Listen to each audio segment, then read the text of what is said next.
नेपाल में हिंसा की जो खबरें हैं वो जग जाहिर हैं, हर जगह से लगातार ऐसी चीज़ें आ रही हैं।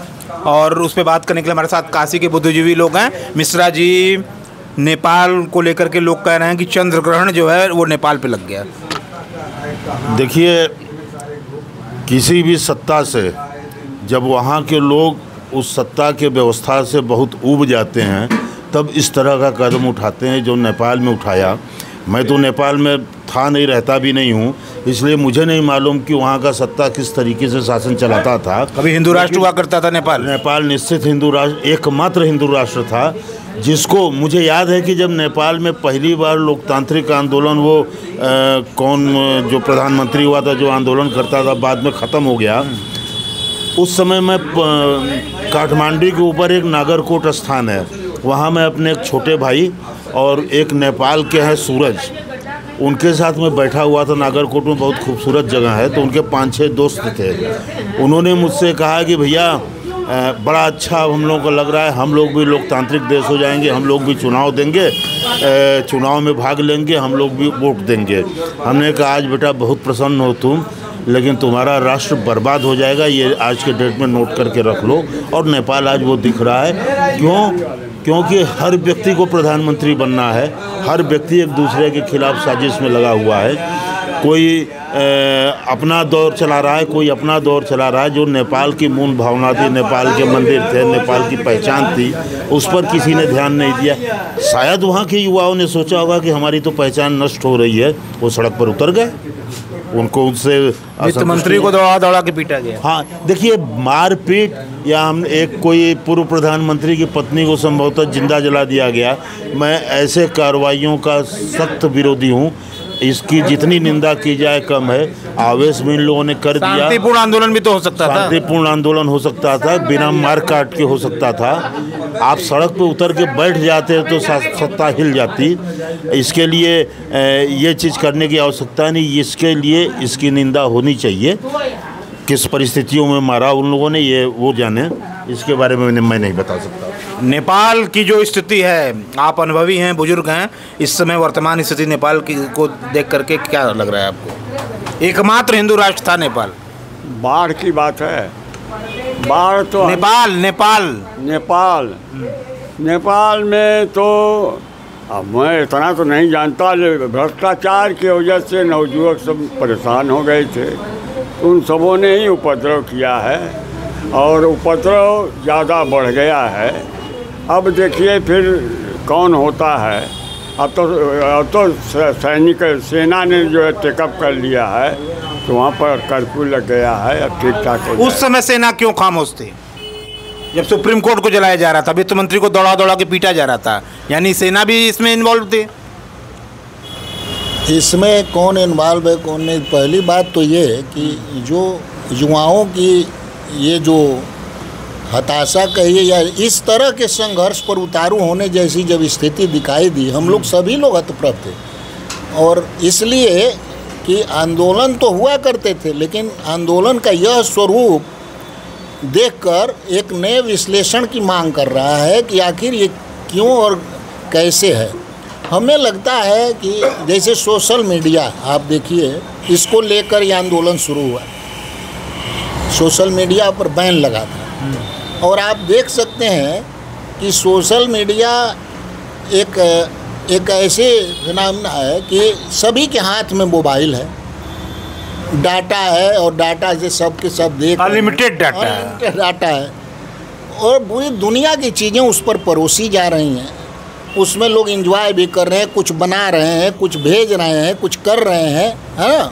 उसमें एक लिंक बना हुआ है।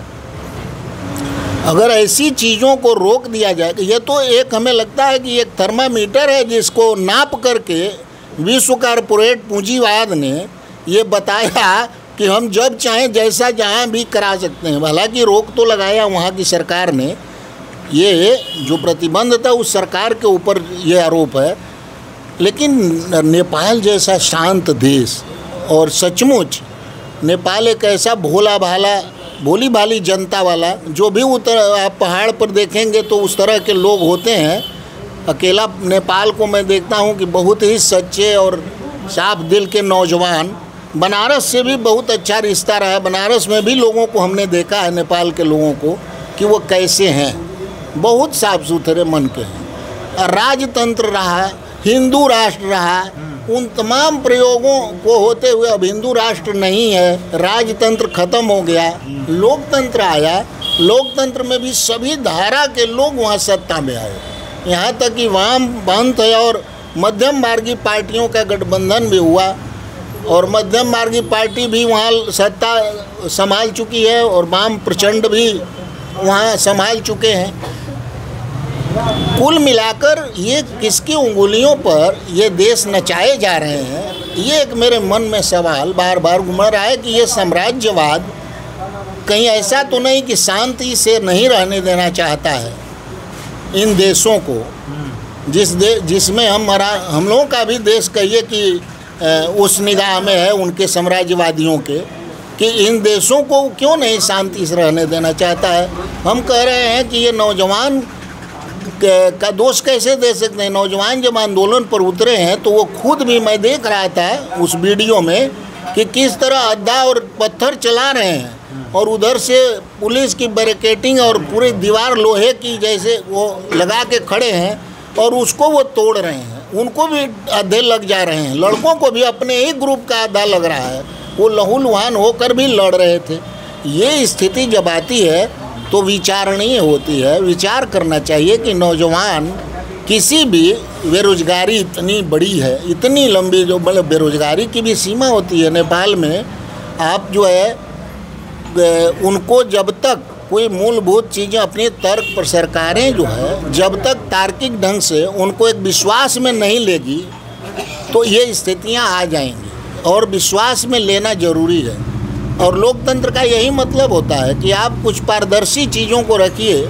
ठीक है, आप अब खोल के रखिए कि हमारे यहाँ इतना इंफ्रास्ट्रक्चर है, ये हमारी स्थिति है, हम ये दे सकते हैं, ये नहीं दे सकते हैं। तो हो सकता है कि कोई चीज़ ढकने में ब्लास्ट कर जाती है। नेपाल की वर्तमान स्थिति बहुत भयावह दिख रही है। देखिए, ये स्थिति क्यों उत्पन्न हुई, इसके पीछे कोई न कोई कारण होगा है, बिना कारण का कोई भी कार्य नहीं होता। तो मुझे ऐसा लग रहा है कि जो सरकार जिसके खिलाफ ये आंदोलन शुरू हुआ है वह सरकार भ्रष्टाचार में डूबी हुई थी। उस भ्रष्टाचार के खिलाफ वहाँ के नौजवान लड़ाई के मैदान में आए और उन्होंने जो रास्ता अपनाया तोड़ फोड़ का, ये मैं नहीं कह रहा हूँ कि तोड़ फोड़ का रास्ता जो है खराब रास्ता है, लेकिन आंदोलन अंतिम परिणति में आंदोलन की स्थिति होती है। यहाँ जयप्रकाश नारायण ने जब तानाशाही के खिलाफ, इंदिरा गांधी के खिलाफ आंदोलन किया था तो नारा लगवा रहे थे ज़रूर कि हमला चाहे जैसा होगा, हाथ हमारा नहीं उठेगा, लेकिन इसके बावजूद भी तमाम जगह ट्रेनें तोड़ी गई, रेलवे लाइन तोड़ी गई, नाना प्रकार के विध्वंस, पोस्ट ऑफिस, स्कूल जलाए गए, ये सब हो जाता है। इसलिए वहाँ का ये जो आंदोलन है वह एक नए निर्माण के लिए आंदोलन हो रहा है और वर्तमान भ्रष्ट सरकार के खिलाफ ये आंदोलन है। और मुझे ऐसा लग रहा है कि यह आंदोलन जो अभी चर्चा आपने किया हिंदू राष्ट्र के लिए शायद हो रहा है, मेरी ऐसी मान्यता है। लेकिन वित्त मंत्री को दौड़ा दौड़ा के पीटा जाना, पूर्व प्रधानमंत्री की वाइफ को ही जला देना, ये कहाँ तक सही है? ठीक है, मैं कहाँ कह रहा हूँ कि सही है, मैं सही नहीं कह रहा हूँ, लेकिन आंदोलन में ऐसी घटनाएँ घट जाती हैं, ये दुर्भाग्य है कि ऐसा नहीं होना चाहिए, लेकिन किसी भी आंदोलन में ऐसी घटनाएं घट जाया करती हैं। आप देखेंगे तमाम आंदोलनों को कि जी रशिया में एक से एक आंदोलन हुए, कितने बड़े संहार हुए।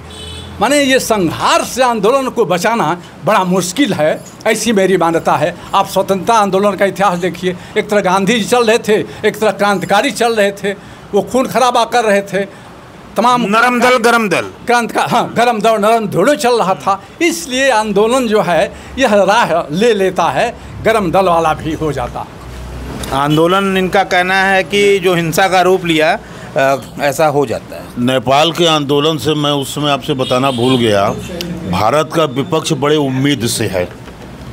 उसे यह उम्मीद है कि भारत का भी युवा नेपाल के तर्ज पर नरेंद्र मोदी के खिलाफ सत्ता परिवर्तन के लिए संघर्ष करेगा।